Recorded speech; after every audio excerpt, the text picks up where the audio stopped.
This week, we conclude our interview with John Prescott, where we talk about his secret to selling, the types of paracord he likes, and how he gets his inspiration, among other things.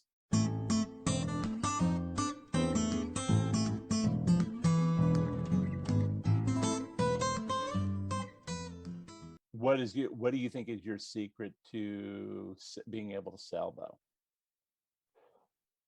Um, I think it's like I said earlier. I think it's just I have the advantage of being face to face with the person. Uh-huh. So, my wife personally is my advantage. My wife should have been born in the hippie era. She's just got that lovable personality. So to be honest, she does most of the selling. So you're the man behind the thing, and she's the person up front. Yeah, pretty much. She turns and asks me the price, and to be honest, I let her do most of the dealing. Hey, so if it's working, why not? So Yeah, yeah. I know you said you kind of do some themed type of bracelets. Do you have one that is like the most popular?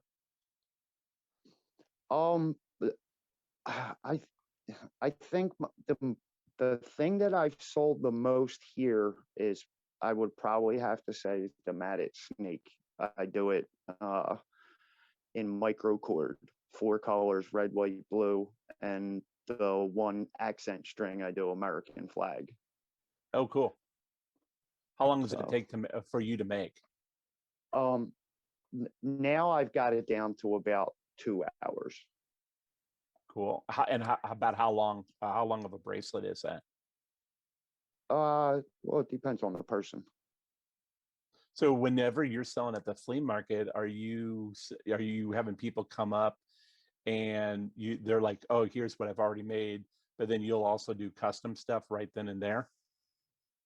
No, not at the flea market. No, I will take an order if someone wants a custom bracelet. I'll make it at home, but Oh, okay.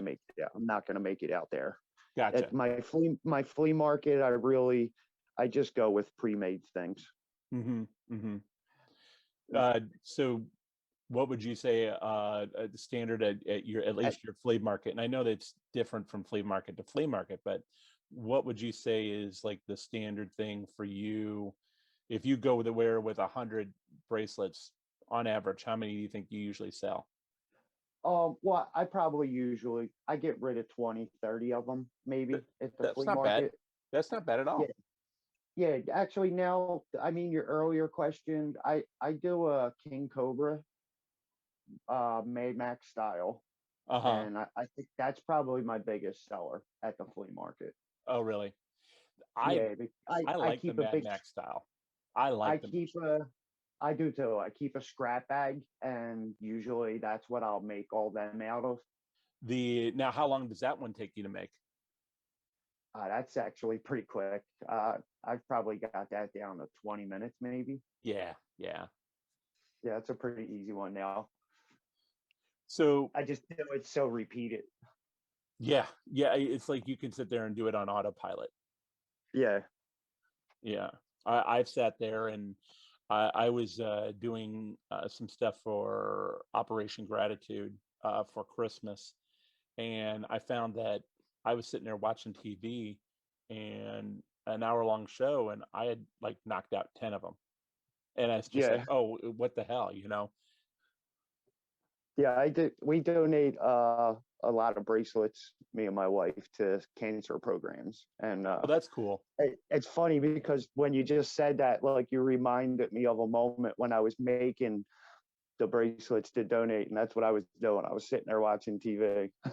Yeah, it's great. I Yeah, mean, it's I do a lot too with the Boy Scouts, and so we'll have people that donate money, and so I make little keychains and bracelets. And so sometimes when I'll go to on scout trips, I'll bring my bag with me, and I'll knock out a bunch of bracelets. And some of the dads are just like, "How can you do that so quick?" And I'm like, It's muscle memory. It's like, yeah, yeah, you're a mechanic. How can you change brakes so easy?" "Oh, well, I've been doing it for 15 years." Well, Yeah. It's just repetition.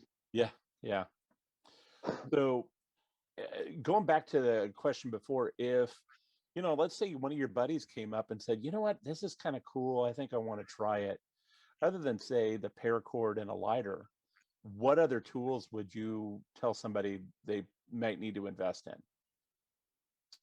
Um, I, I, I mean, I would suggest a set of lacing needles Uh-huh. and a couple set of needle nose pliers.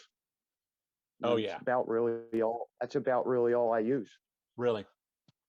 Yeah. So now as you've gotten more advanced, have you found that like now you are buying paracord by the spool? Are you still buying it by the 100-foot hanks? How are you purchasing your paracord? I purchased most of it. I guess I would have to say whenever I see the Atwood mystery boxes, it's funny, yes, because I just got two today. I, So I you're buy the as many reason I as couldn't get one last month. yeah, I buy as many of them as I can get as soon as I see them on sale. Man, I always seem to miss them. Yeah. But I yeah, was a little unhappy with today's delivery, but it's hit and sometimes they're miss. great, sometimes they're not. Yeah. What do you think, what for you? And we already mentioned Paracord Junkies, which for me, as far as I'm concerned, is one of the best Facebook groups. Uh, Absolutely. what other It's my resource? favorite. I agree. What other online resources? Um, I've used Weavers of Eternity. I think they're great for on YouTube. Paracord Junkies, I get a lot of inspiration from them. What other resources have you found online? I've actually just recently started going to I believe it's called Pinist. Not Yeah, I familiar. believe that's Yeah, yeah, I'm it's not called familiar with them. Pinist. Yeah, it's just it's basically I don't what kind of site would I explain it? It's like a Facebook and Instagram almost put together, Oh, cool. but and it has almost anything you research. I do a little bit of wood burning, Uh-huh. and I'll go on there for pictures, and like they have tutorials for paracord too. That's cool. Oh, I'll have to give that a Yeah. look see. So if anybody who's listening to this wants to check your stuff out, what's the name of your Facebook store, or where online can they check you out other than Paracord Junkies? They can go on Facebook, Paracord USA. Paracord USA, great. Well, I will put a link on here for that. And you know what, John, thanks. This has been great. I think my listeners will love this. And thanks again for all you people out there. Keep listening. We're going to have some more great stuff. And in the meantime, keep paracording. Later.